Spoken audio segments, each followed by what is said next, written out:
آج کی اس ویڈیو میں پطرس بخاری کا مضمون ہے ہاسٹل میں پڑھنا، وہ آپ کے ساتھ شیئر کرنا چاہوں گا۔ اور اس ویڈیو میں آپ کو جو فوٹیج نظر آ رہی ہے وہ کولوراڈو کے اور نارتھ امریکہ کے مشہور و معروف راکی ماؤنٹینز کی ہے۔ تو بخاری صاحب نے اپنے اس مضمون میں ایک ایسے طالب علم کی روداد بیان کی ہے جو ہاسٹل میں رہنے کا خواہش مند ہے، لیکن اس کے گھر والے اسے ہاسٹل میں رہنے کی اجازت دیتے ہیں یا نہیں، یہ آپ کو مضمون پڑھ کر یا سن کر ہی پتہ چلے گا۔ تو پیش خدمت ہے پطرس بخاری کا مضمون ہاسٹل میں پڑھنا۔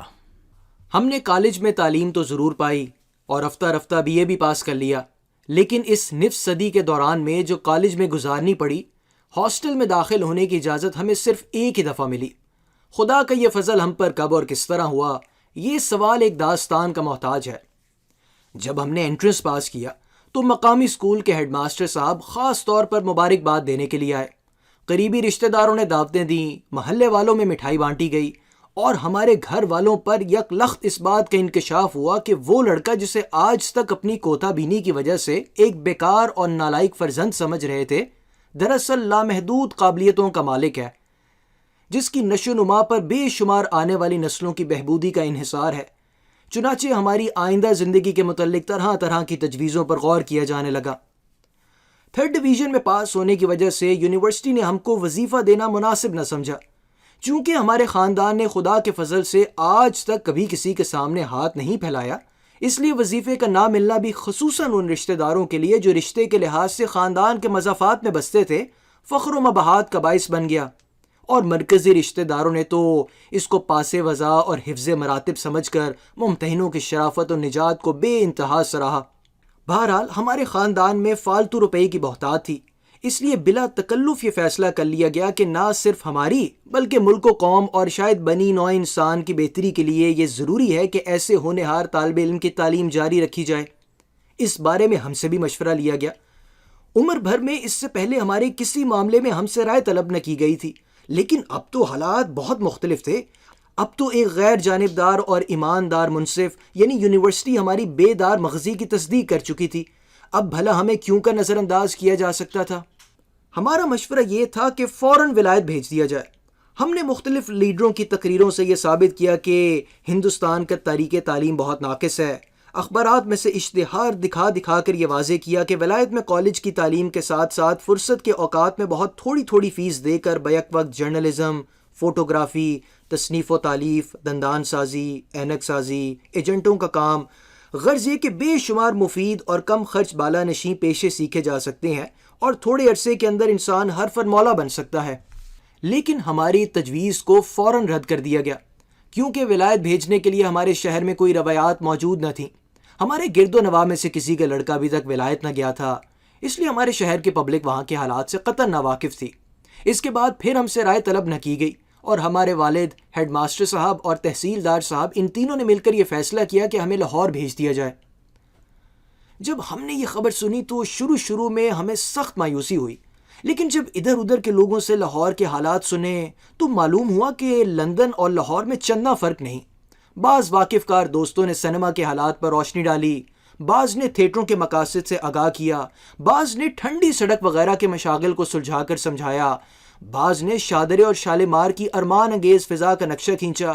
چنانچہ جب لاہور کا جغرافیہ پوری طرح ہمارے ذہن نشین ہو گیا تو ثابت یہ ہوا کہ خوشگوار مقام ہے اور اعلیٰ درجے کی تعلیم حاصل کرنے کے لیے بے حد موزوں۔ اس پر ہم نے اپنی زندگی کا پروگرام وضع کرنا شروع کر دیا، جس میں پڑھنے لکھنے کو جگہ تو ضرور دی گئی، لیکن ایک مناسب حد تک، تاکہ طبیعت پر کوئی ناجائز بوجھ نہ پڑے اور فطرت اپنا کام حسن و باخوبی کے ساتھ کر سکے۔ لیکن تحصیلدار صاحب اور ہیڈ ماسٹر صاحب کی نیک نیت یہیں تک محدود نہ رہی۔ اگر وہ صرف ایک عام اور مجمل سا مشورہ دے دیتے کہ لڑکے کو لاہور بھیج دیا جائے تو بہت خوب تھا، لیکن انہوں نے تو تفصیلات میں دخل دینا شروع کر دیا اور ہاسٹل کی زندگی اور گھر کی زندگی کا مقابلہ کر کے ہمارے والد پر یہ ثابت کر دیا کہ گھر پاکیزگی اور طہارت کا ایک کعبہ اور ہاسٹل گناہ و معصیت کا ایک دوزخ ہے۔ ایک تو تھے وہ چرب زبان، اس پر انہوں نے بے شمار غلط بیانیوں سے کام لیا۔ چنانچہ گھر والوں کو یقین سا ہو گیا کہ کالج کا ہاسٹل جرائم پیشہ اقوام کی ایک بستی ہے، اور جو طلبہ باہر کے شہروں سے لاہور جاتے ہیں اگر ان کی پوری نگہداشت نہ کی جائے تو وہ اکثر یا تو شراب کے نشے میں چور سڑک کے کنارے کسی نالی میں گرے ہوئے پائے جاتے ہیں، یا کسی جوئے خانے میں ہزار روپے ہار کر خودکشی کر لیتے ہیں، یا پھر فرسٹ ایئر کا امتحان پاس کرنے سے پہلے 10-12 شادیاں کر بیٹھتے ہیں۔ چنانچہ گھر والوں کو یہ سوچنے کی عادت پڑ گئی کہ لڑکے کو کالج میں داخل تو کرایا جائے لیکن ہاسٹل میں نہ رکھا جائے۔ کالج ضرور مگر ہاسٹل میں ہرگز نہیں۔ کالج مفید مگر ہاسٹل مضر، وہ بہت ٹھیک مگر یہ ناممکن۔ جب انہوں نے اپنی زندگی کا نصب العین یہ بنا لیا کہ کوئی ایسی ترکیب ہی سوچی جائے جس سے لڑکا ہاسٹل کی زد سے محفوظ رہے، تو کسی ایسی ترکیب کا سوچ جانا کیا مشکل تھا۔ ضرورت ایجاد کی ماں ہے۔ چنانچہ از حد غور و خوض کے بعد لاہور میں ہمارے ایک ماموں دریافت کیے گئے اور ان کو ہمارا سرپرست بنا دیا گیا۔ میرے دل میں ان کی عزت پیدا کرنے کے لیے بہت سے شجروں کی ورق گردانی سے مجھ پر یہ ثابت کیا گیا کہ وہ واقعی میرے ماموں ہیں۔ مجھے بتایا گیا کہ جب میں ایک شیر خوار بچہ تھا تو وہ مجھ سے بے انتہا محبت کیا کرتے تھے۔ چنانچہ فیصلہ یہ ہوا کہ ہم پڑھیں کالج میں اور رہیں ماموں کے گھر۔ اس سے تحصیل علم کا جو ایک ولولہ سا ہمارے دل میں اٹھ رہا تھا وہ کچھ بیٹھ سا گیا۔ ہم نے سوچا یہ ماموں لوگ اپنی سرپرستی کے ذام میں والدین سے بھی زیادہ احتیاط برتیں گے، جس کا نتیجہ یہ ہوگا کہ ہمارے دماغی اور روحانی قوا کو پھلنے پھولنے کا موقع نہ ملے گا اور تعلیم کا اصلی مقصد فوت ہو جائے گا۔ چنانچہ وہی ہوا جس کا ہمیں خوف تھا۔ ہم روز بروز مرجھاتے گئے اور ہمارے دماغ پر پھپھوندی سی جمنے لگی۔ سینما جانے کی اجازت کبھی کبھار مل جاتی تھی، لیکن اس شرط پر کہ بچوں کو بھی ساتھ لیتا جاؤں۔ اس صحبت میں بھلا میں سینما سے کیا اخذ کر سکتا تھا؟ تھیٹر کے معاملے میں ہماری معلومات اندر صبا سے آگے نہ بڑھ پائیں۔ تیرنا ہمیں نہ آیا، کیونکہ ہمارے ماموں کا ایک مشہور قول ہے کہ ڈوبتا وہی ہے جو تیراک ہو، جسے تیرنا نہ آتا ہو وہ پانی میں گھستا ہی نہیں۔ گھر پر آنے جانے والے دوستوں کا انتخاب ماموں کے ہاتھ میں تھا۔ کوٹ کتنا لمبا پہنا جائے اور بال کتنے لمبے رکھے جائیں، ان کے متعلق ہدایات بہت کڑی تھی۔ ہفتے میں 2 بار گھر خط لکھنا ضروری تھا۔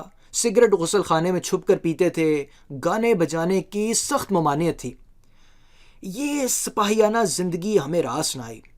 یوں تو دوستوں سے ملاقات بھی ہو جاتی تھی، سیر کو بھی چلے جاتے تھے، ہنس بول بھی لیتے تھے، لیکن وہ جو زندگی میں ایک آزادی، ایک فراخی، ایک وارفتگی ہونی چاہیے وہ ہمیں نصیب نہ ہوئی۔ رفتہ رفتہ ہم نے اپنے ماحول پر غور کرنا شروع کیا کہ ماموں جان عموماً کس وقت گھر میں ہوتے ہیں، کس وقت باہر جاتے ہیں، کس کمرے میں سے کس کمرے تک گانے کی آواز نہیں پہنچ سکتی، کس دروازے سے کمرے کے کس کونے میں جھانکنا ناممکن ہے، گھر کا کون سا دروازہ رات کے وقت باہر کھولا جا سکتا ہے، کون سا ملازم موافق ہے اور کون سا نمک حلال ہے۔ جب تجربے اور مطالعے سے ان باتوں کا اچھی طرح اندازہ ہو گیا تو ہم نے اس زندگی میں بھی نشو و نما کے لیے چند گنجائشیں پیدا کر لیں، لیکن پھر بھی ہم روز دیکھتے تھے کہ ہاسٹل میں رہنے والے طلباء کسی طرح اپنے پاؤں پر کھڑے ہو کر زندگی کی شاہراہ پر چل رہے ہیں۔ ہم ان کی زندگی پر اشک کرنے لگے۔ اپنی زندگی کو سدھارنے کی خواہش ہمارے دل میں روز بروز بڑھتی گئی۔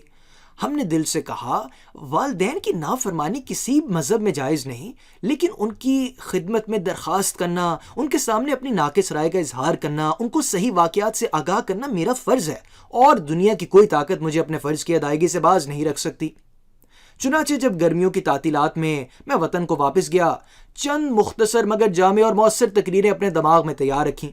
گھر والوں کو ہاسٹل پر سب سے بڑا اعتراض یہ تھا کہ وہاں کی آزادی نوجوانوں کے لیے از حد مضر ہوتی ہے۔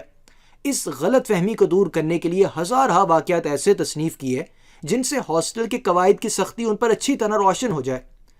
سپرنٹینڈنٹ صاحب کے ظلم و تشدد کی چند مثالیں رکت انگیز پیرائے میں سنائیں۔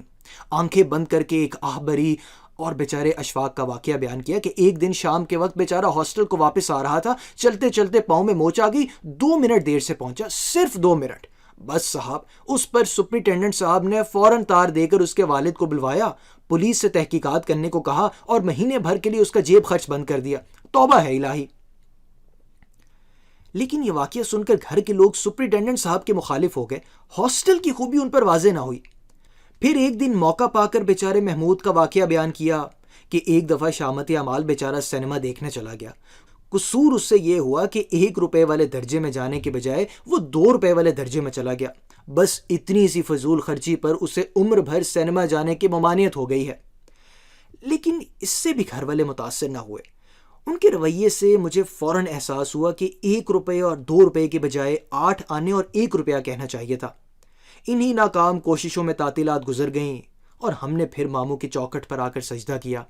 اگلی گرمیوں کی چھٹیوں میں جب ہم پھر گھر گئے تو ہم نے ایک نیا ڈھنگ اختیار کیا۔ 2 سال تعلیم پانے کے بعد ہمارے خیالات میں پختگی سی آ گئی تھی۔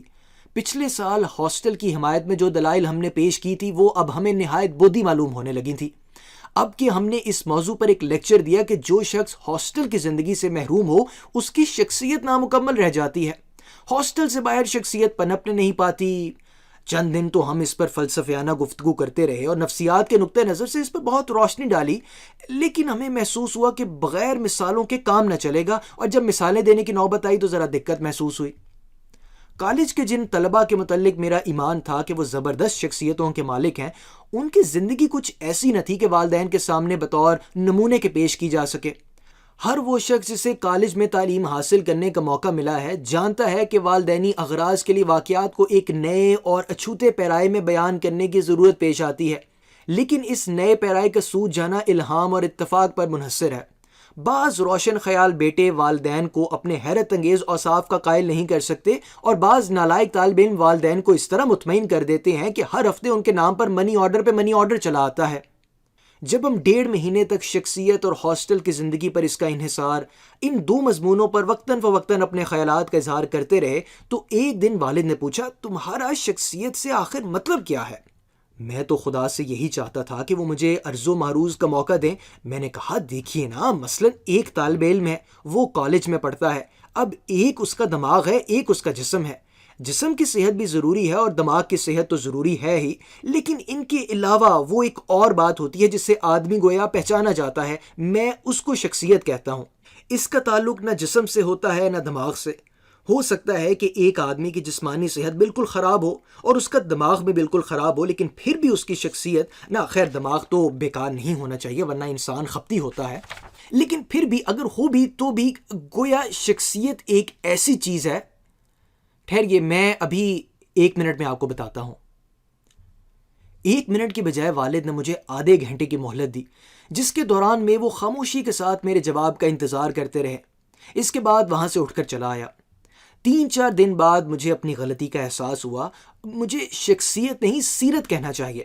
شخصیت ایک بے رنگ سا لفظ ہے، سیرت کے لفظ سے نیکی ٹپکتی ہے۔ چنانچہ میں سیرت کو اپنا تکیہ کلام بنا لیا، لیکن یہ بھی مفید ثابت نہ ہوا۔ والد کہنے لگے، کیا سیرت سے تمہارا مطلب چال چلن ہے یا کچھ اور؟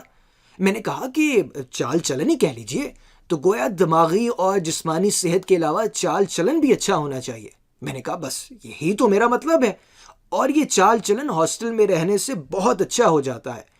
میں نے نسبتاً نحیف آواز سے کہا، جی ہاں، یعنی ہاسٹل میں رہنے والے طالب علم نماز روزے کے زیادہ پابند ہوتے ہیں، ملک کی زیادہ خدمت کرتے ہیں، سچ زیادہ بولتے ہیں، نیک زیادہ ہوتے ہیں۔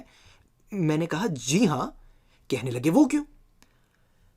اس سوال کا جواب ایک بار پرنسپل صاحب نے تقسیم انعامات کے جلسے میں نہایت وضاحت کے ساتھ بیان کیا تھا۔ اے کاش میں نے اس وقت توجہ سے سنا ہوتا۔ اس کے بعد پھر سال بھر میں ماموں کے گھر میں زندگی ہے تو خزاں کے بھی گزر جائیں گے دن گاتا رہا۔ ہر سال میری درخواست کا یہی حشر ہوتا رہا، لیکن میں نے ہمت نہ ہاری۔ ہر سال ناکامی کا منہ دیکھنا پڑتا، لیکن اگلے سال گرمیوں کی چھٹی میں پہلے سے بھی زیادہ شد و مد کے ساتھ تبلیغ کا کام جاری رکھتا۔ ہر دفعہ نئی نئی دلیلیں پیش کرتا، نئی نئی مثالیں کام میں لاتا۔ جب شخصیت اور سیرت والے مضمون سے کام نہ چلا تو اگلے سال ہاسٹل کی زندگی کے انضباط اور باقاعدگی پر تبصرہ کیا۔ اس سے اگلے سال یہ دلیل پیش کی کہ ہاسٹل میں رہنے سے پروفیسروں کے ساتھ ملنے جلنے کے موقع زیادہ ملتے رہتے ہیں، اور ان بیرونز کالج ملاقاتوں سے انسان پارس ہو جاتا ہے۔ اس سے اگلے سال یہ مطلب یوں ادا کیا کہ ہاسٹل کی آب و ہوا بڑی اچھی ہوتی ہے، صفائی کا خاص طور سے خیال رکھا جاتا ہے، مکھیاں اور مچھر مارنے کے لیے کئی افسر مقرر ہیں۔ اس سے اگلے سال یوں سخن پیرا ہوا کہ جب بڑے بڑے حکام کالج کا معائنہ کرنے آتے ہیں تو ہاسٹل میں رہنے والے طلباء سے فردن ہاتھ ملاتے ہیں۔ اس سے رسوخ بڑھتا ہے۔ لیکن جوں زمانہ گزرتا گیا میری تقریروں میں جوش بڑھتا گیا، معقولیت کم ہوتی گئی۔ شروع میں ہاسٹل کے مسئلے پر والد مجھ سے باقاعدہ بحث کیا کرتے تھے۔ کچھ عرصے بعد انہوں نے ایک لفظی انکار کا رویہ اختیار کیا، پھر 1 سال مجھے ہنس کر ٹالتے رہے، اور آخر میں یہ نوبت آن پہنچی کہ وہ ہاسٹل کا نام سنتے ہی ایک طنز امیز کہکے کے ساتھ مجھے تشریف لے جانے کا حکم دے دیا کرتے تھے۔ ان کے اس سلوک سے آپ یہ اندازہ نہ لگائیے کہ ان کی شفقت میں کچھ کمی ہو گئی تھی، ہرگز نہیں۔ حقیقت صرف اتنی ہے کہ بعض ناگوار حادثات کی وجہ سے گھر میں میرا اقتدار کچھ کم ہو گیا تھا۔ اتفاق یہ ہوا کہ میں نے جب پہلی مرتبہ بی اے کا امتحان دیا تو فیل ہو گیا۔ اگلے سال ایک مرتبہ پھر یہی واقعہ پیش آیا۔ اس کے بعد بھی جب 3-4 دفعہ یہی قصہ ہوا تو گھر والوں نے میری امنگوں میں دلچسپی لینی چھوڑ دی۔ بی اے میں پے در پے فیل ہونے کی وجہ سے میری گفتگو میں ایک سوز تو ضرور آ گیا تھا، لیکن کلام میں وہ پہلے جیسی شوکت اور میری رائے میں وہ پہلے جیسی وقت اب نہ رہی تھی۔ میں زمانہ طالب علمی کے اس دور کا حال ذرا تفصیل سے بیان کرنا چاہتا ہوں، کیونکہ اس سے ایک تو آپ میری زندگی کے نشیب و فراز سے اچھی طرح واقف ہو جائیں گے، اور اس کے علاوہ اس یونیورسٹی کی بعض بے قاعدگیوں کا راز بھی آپ پر آشکار ہو جائے گا۔ میں پہلے سال بی اے میں کیوں فیل ہوا، اس کا سمجھنا بہت آسان ہے۔ بات یہ ہوئی کہ جب ہم نے ایف اے کا امتحان دیا تو چونکہ ہم نے کام خوب دل لگا کر کیا تھا، اس لیے ہم اس میں کچھ پاس ہی ہو گئے، بہرحال فیل نہ ہوئے۔ یونیورسٹی نے یوں تو ہمارا ذکر بڑے اچھے الفاظ میں کیا، لیکن ریاضی کے متعلق یہ ارشاد ہوا کہ صرف اس مضمون کا امتحان ایک آدھ دفعہ پھر دے ڈالو۔ ایسے امتحان کو اصطلاحاً کمپارٹمنٹ کہا جاتا ہے، شاید اس لیے کہ بغیر رضامندی اپنے ہمراہی مسافروں کے اگر کوئی اس میں سفر کر رہے ہوں، مگر نقل نویسی کی سخت ممانعت ہے۔ اب جب ہم بی اے میں داخل ہونے لگے تو ہم نے یہ سوچا کہ بی اے میں ریاضی لیں گے، اس طرح سے کمپارٹمنٹ کے امتحان کے لیے فالتو کام نہ کرنا پڑے گا، لیکن ہمیں سب لوگوں نے یہی مشورہ دیا کہ تم ریاضی مت لو۔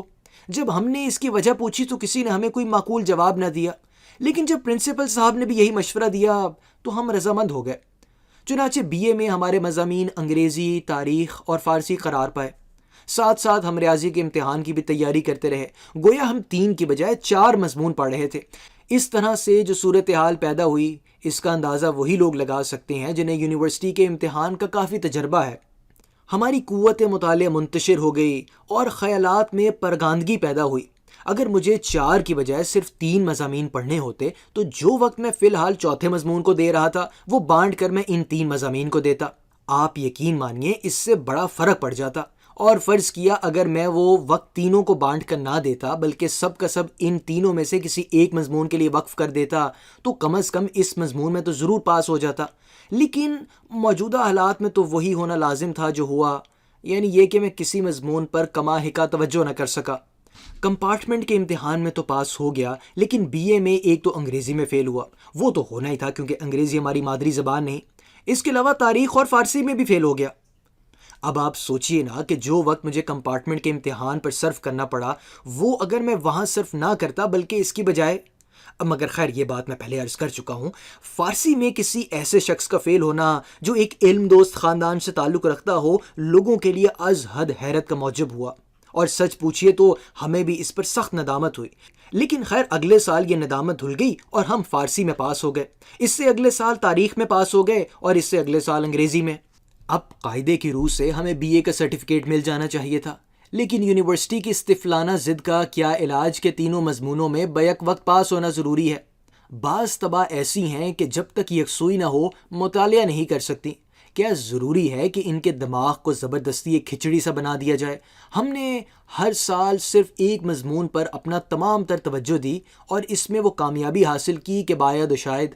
باقی 2 مضمون ہم نے نہیں دیکھے، لیکن ہم نے یہ تو ثابت کر دیا کہ جس مضمون میں چاہے پاس ہو سکتے ہیں۔ اب تک 2 مضمونوں میں فیل ہوتے رہے تھے، لیکن اس کے بعد ہم نے تہیہ کر لیا کہ جہاں تک ہو سکے گا اپنے مطالعے کو وسیع کریں گے۔ یونیورسٹی کے بیہودہ اور بے معنی قواعد کو ہم اپنی مرضی کے مطابق نہیں بنا سکتے تو اپنی طبیعت پر ہی کچھ زور ڈالیں۔ لیکن جتنا غور کیا اسی نتیجے پر پہنچے کہ 3 مضمونوں میں بیک وقت پاس ہونا فی الحال مشکل ہے، پہلے 2 میں پاس ہونے کی کوشش کرنی چاہیے۔ چنانچہ ہم پہلے سال انگریزی اور فارسی میں پاس ہو گئے اور دوسرے سال فارسی اور تاریخ میں۔ جن مضامین میں ہم جیسے جیسے فیل ہوئے وہ اس نقشے سے ظاہر ہیں: انگریزی، تاریخ، فارسی، انگریزی، تاریخ، انگریزی، فارسی، تاریخ، فارسی۔ گویا جن طریقوں سے ہم 2 مضامین میں فیل ہو سکتے تھے ہم نے پورے کر دیے۔ اس کے بعد ہمارے لیے 2 مضامین میں فیل ہونا ناممکن ہو گیا اور ایک مضمون میں فیل ہونے کی باری آئی۔ چنانچہ اب ہم نے مندرجہ ذیل نقشے کے مطابق فیل ہونا شروع کیا: تاریخ میں فیل، انگریزی میں فیل۔ اتنی دفعہ امتحان دے چکنے کے بعد جب ہم نے اپنے نتیجوں کو یوں اپنے سامنے رکھ کر غور کیا تو ثابت ہوا کہ غم کی رات ختم ہونے والی ہے۔ ہم نے دیکھا کہ اب ہمارے فیل ہونے کا صرف ایک ہی طریقہ باقی رہ گیا ہے، وہ یہ ہے کہ فارسی میں فیل ہو جائے، لیکن اس کے بعد تو پاس ہونا لازم ہے۔ ہر چند کے یہ ثانیہ از حد جھانکا ہوگا، لیکن اس میں مصلحت تو ضرور مضمر ہے کہ اس میں ہمیں ایک قسم کا ٹیکہ لگ جائے گا۔ بس یہی ایک کسر باقی رہ گئی ہے۔ اس سال فارسی میں فیل ہوں گے اور پھر اگلے سال قطعی پاس ہو جائیں گے۔ چنانچہ 7ویں دفعہ امتحان دینے کے بعد ہم بے تابی سے فیل ہونے کا انتظار کرنے لگے۔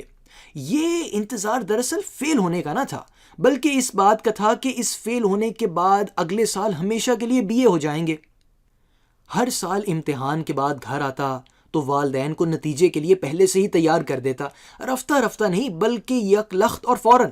رفتہ رفتہ تیار کرنے سے خام خواہ وقت ضائع ہوتا ہے اور پریشانی مفت میں طول کھینچتی ہے۔ ہمارا قاعدہ یہ تھا کہ جاتے ہی کہہ دیا کرتے تھے کہ اس سال تو کم از کم پاس نہیں ہو سکتے۔ والدین کو اکثر یقین نہ آتا۔ ایسے موقعوں پر طبیعت کو بڑی الجھن ہوتی ہے۔ مجھے اچھی طرح معلوم ہے کہ میں پرچوں میں کیا لکھ کر آیا ہوں۔ اچھی طرح جانتا ہوں کہ ممتحن لوگ اگر نشے کی حالت میں پرچے نہ دیکھیں تو میرا پاس ہونا قطعا ناممکن ہے۔ چاہتا ہوں کہ میرے تمام بہی خواہوں کو بھی اس بات کا یقین ہو جائے تاکہ وقت پر انہیں صدمہ نہ ہو، لیکن بہی خواہ ہے کہ میری تمام تشریحات کو محض کسر نفسی سمجھتے ہیں۔ آخری سالوں میں والد کو فوراً یقین آ جایا کرتا تھا، کیونکہ تجربے سے ان پر ثابت ہو چکا تھا کہ میرا اندازہ غلط نہیں ہوتا۔ لیکن ادھر ادھر کے لوگ اجی نہیں صاحب، اجی کیا کہہ رہے ہیں، اجی یہ بھی کوئی بات ہے، ایسے فکروں سے ناک میں دم کر دیتے۔ بہرحال اب کے گھر پہنچتے ہی ہم نے حسب دستور اپنے فیل ہونے کی پیشین گوئی کر دی۔ دل کو یہ تسلی تھی کہ بس یہ آخری دفعہ ہے، اگلے سال ایسی پیشین گوئی کرنے کی کوئی ضرورت نہ ہوگی۔ ساتھ ہی خیال آیا کہ وہ ہاسٹل کا قصہ پھر شروع کرنا چاہیے۔ اب تو کالج میں صرف ایک سال باقی رہ گیا ہے، اب بھی ہاسٹل میں رہنا نصیب نہ ہوا تو عمر بھر گویا آزادی سے محروم رہے۔ گھر سے نکلے تو ماموں کے ڈربے میں، اور جب ماموں کے ڈربے سے نکلے تو شاید اپنا ایک ڈربہ بنانا پڑے گا۔ آزادی کا ایک سال، صرف ایک سال، اور یہ آخری موقع ہے۔ آخری درخواست کرنے سے پہلے میں نے تمام ضروری مسالہ بڑی احتیاط سے جمع کیا۔ جن پروفیسروں سے مجھے اب ہم عمری کا فخر حاصل تھا، ان کے سامنے نہایت بے تکلفی سے اپنی آرزوؤں کا اظہار کیا اور ان سے والد کو خطوط لکھوائے کہ اگلے سال لڑکے کو ضرور آپ ہاسٹل میں بھیج دیں۔ بعض کامیاب طلباء کے والدین سے بھی اسی طرح کی عرضداشتیں بھجوائیں۔ خود اعداد و شمار سے ثابت کیا کہ یونیورسٹی سے جتنے لڑکے پاس ہوتے ہیں ان میں سے اکثر ہاسٹل میں رہتے ہیں، اور یونیورسٹی کا کوئی وظیفہ یا تمغہ یا انعام تو کبھی ہاسٹل سے باہر گیا ہی نہیں۔ میں حیران ہوں کہ یہ دلیل مجھے اس سے بیشتر کبھی کیوں نہ سوجی تھی، کیونکہ یہ بہت ہی کارگر ثابت ہوئی۔ والد کا انکار نرم ہوتے ہوتے غور و خوض میں تبدیل ہو گیا، لیکن پھر بھی ان کے دل سے شک رفع نہ ہوا۔ کہنے لگے کہ میری سمجھ میں نہیں آتا کہ جس لڑکے کو پڑھنے کا شوق ہو وہ ہاسٹل کی بجائے گھر پر کیوں نہیں پڑھ سکتا۔ میں نے جواب دیا، ہاسٹل میں ایک علمی فضا ہوتی ہے جو ارسطو اور افلاطون کے گھر کے سوا اور کسی گھر میں دستیاب نہیں ہو سکتی۔ ہاسٹل میں جسے دیکھو بحر علوم میں غوطہ زن نظر آتا ہے، باوجود اس کے کہ ہر ہاسٹل میں 200-300 لڑکے رہتے ہیں، پھر بھی وہ خاموشی طاری رہتی ہے کہ قبرستان معلوم ہوتا ہے۔ وجہ یہ ہے کہ ہر ایک اپنے کام میں لگا رہتا ہے۔ شام کے وقت ہاسٹل کے صحن میں جا بجا طلباء علمی مباحثوں میں مشغول نظر آتے ہیں۔ صبح ہر ایک طالب علم کتاب ہاتھ میں لیے ہاسٹل کے چمن میں ٹہلتا نظر آتا ہے۔ کھانے کے کمرے میں، کامن روم میں، غسل خانوں میں، برآمدوں میں، ہر جگہ لوگ فلسفے اور ریاضی اور تاریخ کی باتیں کرتے ہیں۔ جن کو ادب انگریزی کا شوق ہے وہ دن رات آپس میں شیکسپیئر کی طرح گفتگو کرنے کی مشق کرتے ہیں۔ ریاضی کے طلباء اپنے ہر ایک خیال کو الجبرے میں ادا کرنے کی عادت ڈال لیتے ہیں۔ فارسی کے طلباء رباعیوں میں تبادلہ خیال کرتے ہیں۔ تاریخ کے دل دادا۔ والد نے اجازت دے دی۔ اب ہمیں یہ انتظار کہ کب فیل ہوں اور کب اگلے سال کے لیے عرضی بھیجیں۔ اس دوران ہم نے ان تمام دوستوں سے خط و کتابت کی جن کے متعلق یقین تھا کہ اگلے سال بھی ان کی رفاقت نصیب ہوگی، اور انہیں یہ مسردہ سنایا کہ آئندہ سال ہمیشہ کے لیے کالج کی تاریخ میں یادگار رہے گا، کیونکہ ہم تعلیمی زندگی کا ایک وسیع تجربہ اپنے ساتھ لیے ہاسٹل میں آ رہے ہیں، جس سے ہم طلباء کی نئی پود کو مفت مستفید فرمائیں گے۔ اپنے ذہن میں ہم نے ہاسٹل میں اپنی حیثیت ایک مادر مہربان کسی سوچ لی، جس کے ارد گرد نا تجربہ کار طلباء مرغی کے بچوں کی طرح بھاگتے پھریں گے۔ سپرنٹینڈنٹ صاحب کو، جو کسی زمانے میں ہمارے ہم جماعت رہ چکے تھے، لکھ بھیجا کہ جب ہم ہاسٹل میں آئیں گے تو فلاں فلاں مراد کی توقع آپ سے رکھیں گے اور فلاں فلاں قواعد سے اپنے آپ کو مستثنی سمجھیں گے۔ اطلاع عرض ہے۔ اور یہ سب کچھ کر چکنے کے بعد ہماری بدنصیبی دیکھیے کہ جب نتیجہ نکلا تو ہم پاس ہو گئے. ہم پر تو جو ظلم ہوا سو ہوا. یونیورسٹی والوں کی حماقت ملاحظہ فرمائیے کہ ہمیں پاس کر کے اپنی آمدنی کا ایک مستقل ذریعہ ہاتھ سے گوا بیٹھے. بہت شکریہ.